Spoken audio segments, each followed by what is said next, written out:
আসসালামু আলাইকুম প্রিয় দর্শক, কেমন আছেন? আশা করি ভালো আছেন। দেখতেই পাচ্ছেন আজকে কিন্তু প্রচুর পরিমাণে রোদ উঠছে, কোনো দিকে আসলে তাকানো যাচ্ছে না। আসলে অনেক দিন পর এরকম রোদ উঠলো, দেখেন কি পরিমাণ রোদ চতুর্দিকে। তো আজকে আমাদের গ্রামের হাট, আসলে আমার প্রজেক্টে তো আসলে আগের মতো বেগুন নাই, বেগুন গাছই অন্যরকম হয়ে গেছে। তারপরেও ভাবলাম যে 7-8 কেজি যাই তোলা যায়, তো ওটাই আলহামদুলিল্লাহ। কারণ আমার প্রজেক্ট থেকে কিন্তু প্রচুর পরিমাণের বেগুন তোলা হয়ে গেছে প্রত্যেকটা গাছ থেকে। এখন পর্যন্ত কিন্তু বেগুন আছে, প্রচুর পরিমাণে বেগুন আছে, কিন্তু কিছুদিন যাবৎ অতিরিক্ত তাপমাত্রা থাকার কারণে প্রচুর পরিমাণের পোকার আক্রমণ, ছিদ্রকারী ফল ছিদ্রকারী পোকার আক্রমণ। আমি আসলেই ধান কাটা শুরু হয়েছিল ওই সময় না পেরে কোনো ওষুধ বা কীটনাশক দিতে পারি নাই, সেক্ষেত্রেই বেগুন সবগুলা বেগুনই প্রায় নষ্ট হয়ে গেছে। তো দেখতে পাচ্ছেন বেগুন কিন্তু এখন পর্যন্ত অনেক বেগুনই আছে, কিন্তু আসলে সবগুলা বেগুনই নষ্ট। আসলে এখন ভালো বেগুন নাই বললেই চলে।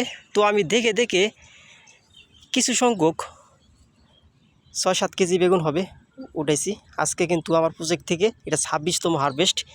তো এই ছিল আমার প্রজেক্টের আপডেট। কারণ এই যে ললিতা জাত, এগুলো তো আমি মোটামুটি তুলেই ফেলছি, হয়তো কিছু গাছ রয়ে গেছে যে এগুলা তুলে ফেলবো। আমি আমার নতুন প্রজেক্টের কাজ শুরু করছি। দেখেন আমার প্রত্যেকটা বস্তায় বীজ রোপণ করেছিলাম, সেগুলো কিন্তু গাছ অলরেডি 3 পাতা হয়ে 4 পাতা রূপান্তরিত হচ্ছে। তো যাই হোক, আজকে আমার প্রজেক্ট থেকে আলহামদুলিল্লাহ আমি 26তম হারভেস্ট করছি। যাই হোক 7-8 কেজির মতো হারভেস্ট হয়েছে তাও। তো আজকে বাজারে যাব, তো সাথে করলা ও ধুন্দুল আছে আমার। তো আজকে এখন পর্যন্ত দেখেন গাছের গ্রোথ কিন্তু মাশাল্লাহ অনেকটাই ভালো আছে, কারণ অনেক দিন ধরে বৃষ্টি হইতেছে, গাছ একটু মনে হয় ঘুরতেছে।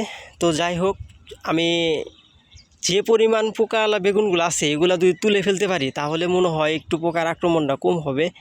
তো যাই হোক চেষ্টা করবো, আসলে সময়ে পারি না, কারণ অনেক কাজ জমা হয়ে গেছে। কারণ যে ক্ষেত পরিষ্কার করতেছি, আমি পুঁই শাক রোপণ করবো সেই ক্ষেত্রেই। তো মোরা আবার আরেকটা জাংলা দেওয়ার বাকি আছে, তো মোরা বেড়া নষ্ট হয়ে গেছিলো, বেড়া ঠিক করতেছি। তো এই হিসাবে কাজ খুবই বিজি, খুবই ব্যস্ততার মাঝে। তো যাই হোক, ধন্যবাদ সবাই। আমার পেজে থাকবেন, ফলো, লাইক, কমেন্ট করে শেয়ার করে সবাইকে দেখার সুযোগ করে দেবেন। ধন্যবাদ সবাইকে। আসসালামু আলাইকুম।